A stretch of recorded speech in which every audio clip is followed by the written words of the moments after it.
Jana Ndung'u was a noble Ugandan. He meant what he said, and he said what he meant.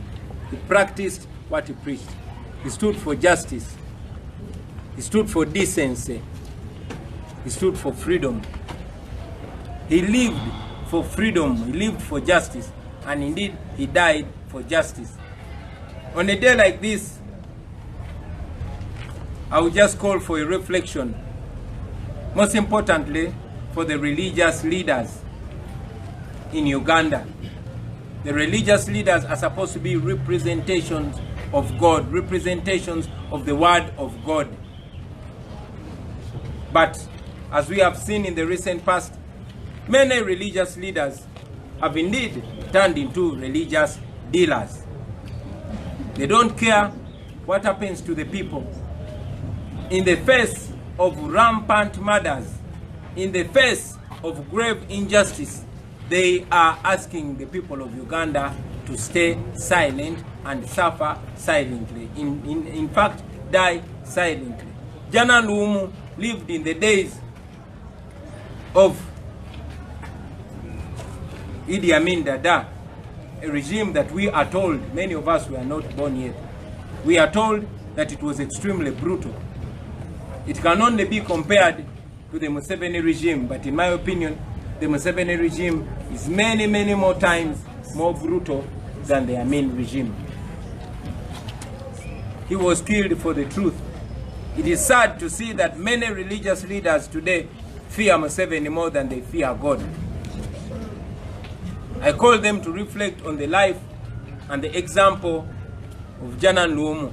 If you look behind you, dear journalists, you'll see that we painted his face on our wall. That's the least we could do to commemorate him.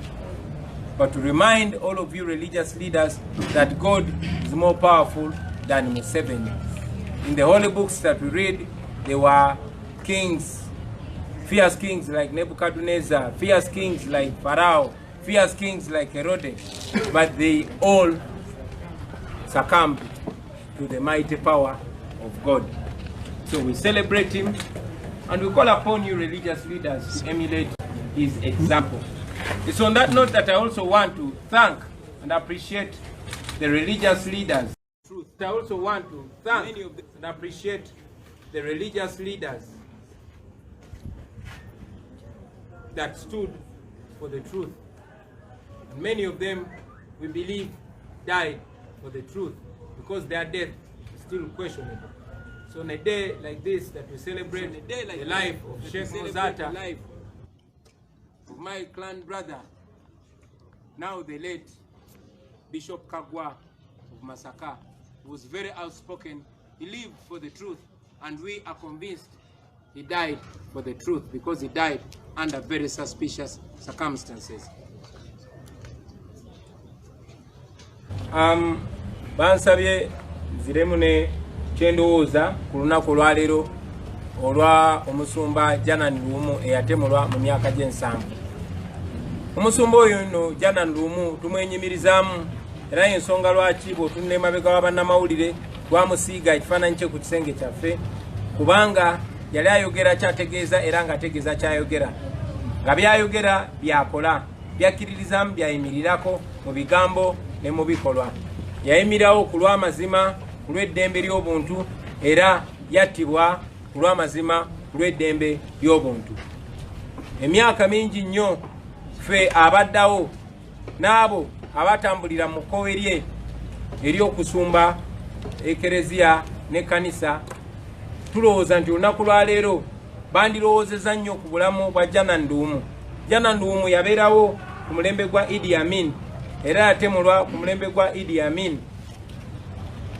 Bonna abaaliwo aboogera naffe bakadde baffe n'abo abakulu mu myaka abaaliwo batutegeeza nti gavumenti ey'ekiseera ekyo yasooka kulimba abantu nti yafudde accident, naye Amin yamala kuvaako amazima ne gavaayo. Ng'era bwe mulaba bannaffe bangi, Bazigi Wine, Basegawa, olunaku lwajjo twabadde tuziika omulongo Saamu, bangi nnyo. Mwami Enanga ajja kuvaayo agamba oyo yeekonye ekigere n'afa, ajja kuvaayo agamba oyo yafunye accident n'afa. tuli ba mukisa tiguno omulembe nga nakye Maria Museveni akyaliko tusobola okwogera amazima newankubadde ga bulabe nnyo era amazima ge gamu gajja kuba malamu ne bwanaba amaze okugenda naye njagala okujjukiza bonna abakulembeze ab'eddiini okutunuulira obulamu bwa Janan Luumu bamanye nti bw'obanga oli muweereza wa Katonda era ng'oyimirirawo ku kigambo kya Katonda tolina kutya muntu yenna kyannaku nti abanaddiini abakulembeze b'amaddiini bangi ku mulembe gwaffe batya Museveni okusinga bwe batya Katonda era beeteefuteefu okubika amazima oba okutuulira amazima ku lwa Museveni bangi nnyo bayimirira ku bintu bibiri bayimirira ku kutya kwabwe bayimirira ne ku mulugube bwabwe bangi nnyo bwe babatiisatiisa nga basirika oba bwe babasa omugati mu kamwa nga basirika bangi nnyo abakulembeze ab'amaddiini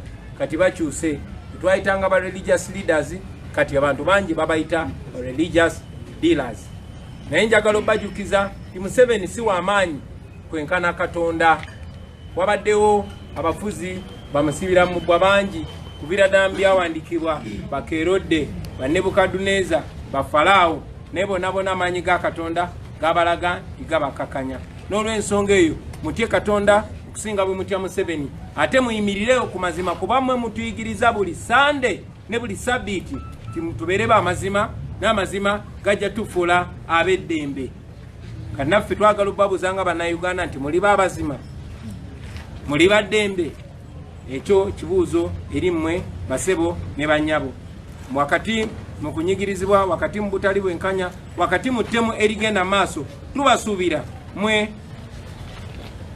abasajja n'abaami abasajja n'abakyala aba Mukama Katonda waffe abatuyowa emyoyo tubasuubira okuyimirira ku mazima ngera Dr. Martin Luther King bwe yatugambako emyaka egisukkamu 5 egiyise nti omugigi omuto kiguleetera nnyo okubuusabuusa mu njiri bwe kiba nga abo abatembeeta enjiri ate balabibwa ng'enjiri nabo tebagikiririzaamu so kiri eri mmwe eneeyisa yammwe n'engeri gye muyimirira ku mazima ejja okuleeterera ate omugigi guno muto ogujja okukkiriza tiddala bye musomesa mubikiririzaamu oba temubikiririzaamu pozi ekisemberayo ddala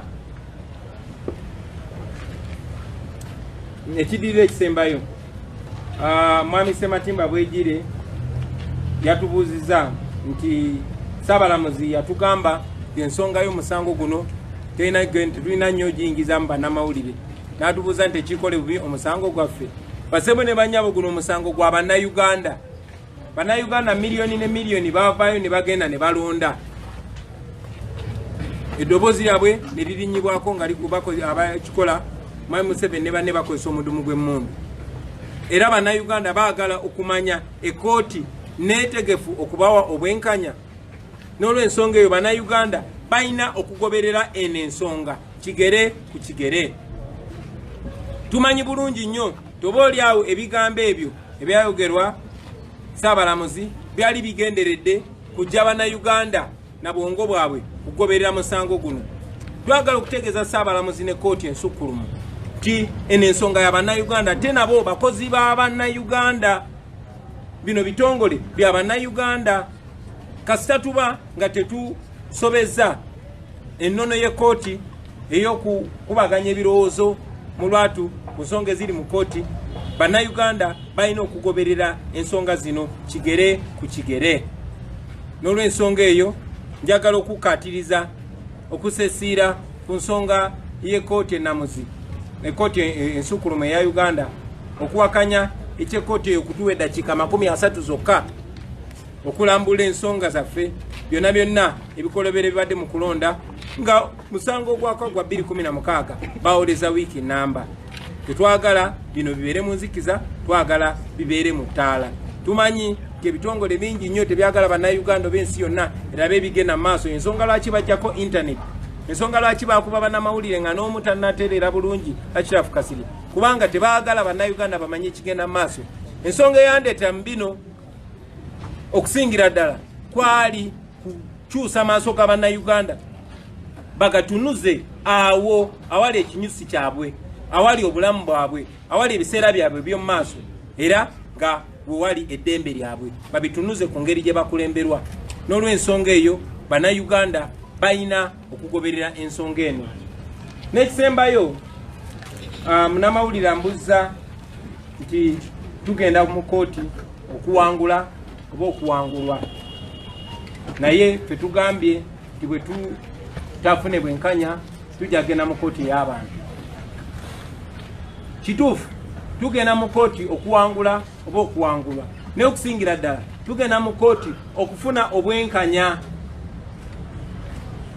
Ensonga teri kwani awangudde oba ani awanguddwa, naye obwenkanya nga bulagiddwa.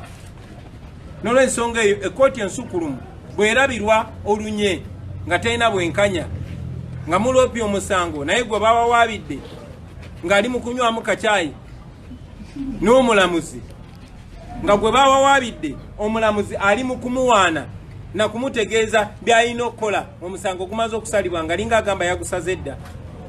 Ekyo kiba kimalamu ekkooti ensukulumu ensa, era tuba tugenda kudda mu kkooti y'abantu, kubanga nga bwe tubadde nga tubagamba nti gye buva ne gye bwenkana bannayuganda be bagenda okuwa ensala esembayo mu nsonga za Uganda. Mwebale nnyo, mwebalire ddala.